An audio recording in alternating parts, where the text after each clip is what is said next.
இன்னைக்கு வியாபாரத்துல நம்ம வெற்றி அடையணும்னா நான் யாரு, என்கிட்ட வேலை செய்யறவங்க யாரு, எனக்கு சப்ளை பண்றவங்க யாரு, என் கஸ்டமர் யாரு அப்படின்னு நம்ம சுத்தி இருக்க மனிதர்களோட பர்சனாலிட்டியை பத்தி நம்ம தெரிஞ்சுக்கிறது அவசியமா இருக்கு. இந்த பர்சனாலிட்டி தெரிஞ்சுக்கிறது எப்படி தெரிஞ்சுக்கிறது, அதுக்கு ஒரு பெஸ்ட் மெத்தட் வந்து எனியோகிராம். எனியோகிராம்னா என்னன்னா, திருக்குறள் மாதிரி லாட்டின்ல ஒரு 2000-3000 வருஷத்துக்கு முன்னாடி எழுதி வைக்கப்பட்டது. இன்னைக்கு நிறைய சைக்காலஜி புக்ல அதை பத்தி ஆராய்ச்சிகள்லாம் இருக்கு. இது 9 வகையான மனிதர்களை பத்தி சொல்லுது. நீங்க யாரு, உங்களை சுத்தி இருக்கவங்க யாருன்னு நீங்க தெரிஞ்சுக்கிட்டீங்கன்னா அவங்களோட பழகுறப்ப ஸ்மூத்தா பழகலாம், உரசலே இல்லாம. இதுல நம்பர் 1 பர்ஃபெக்ஷனிஸ்ட்.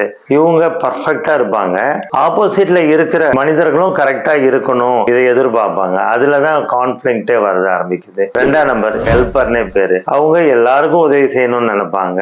தனக்கு என்ன வேணும்னு அவங்களுக்கு தெரியாது, ஆனா அடுத்தவங்களுக்கு என்ன வேணும்னு கிளீனா தெரியும். 3ஆம் நம்பர் அச்சீவர். அச்சீவ் பண்ணுன்ட்டு அவங்க ஏத்தாப்புல தெரியுது எல்லா பிரச்சனையும் தாண்டி தாண்டி தாண்டி அவங்க அச்சீவ்மெண்ட்டை போய் நின்றுவாங்க. உங்களை பத்தி இன்னும் டீடைலா இந்த எனியோகிராம் அனலைசிஸ் பண்ணணும்னு ஆசைப்பட்டீங்கன்னா இனி வரப்போற வீடியோக்குள்ள இந்த 9 வகையான கேரக்டர்களை பத்தி நம்ம சொல்ல போறோம். அதெல்லாம் ஒவ்வொன்றா பாருங்க.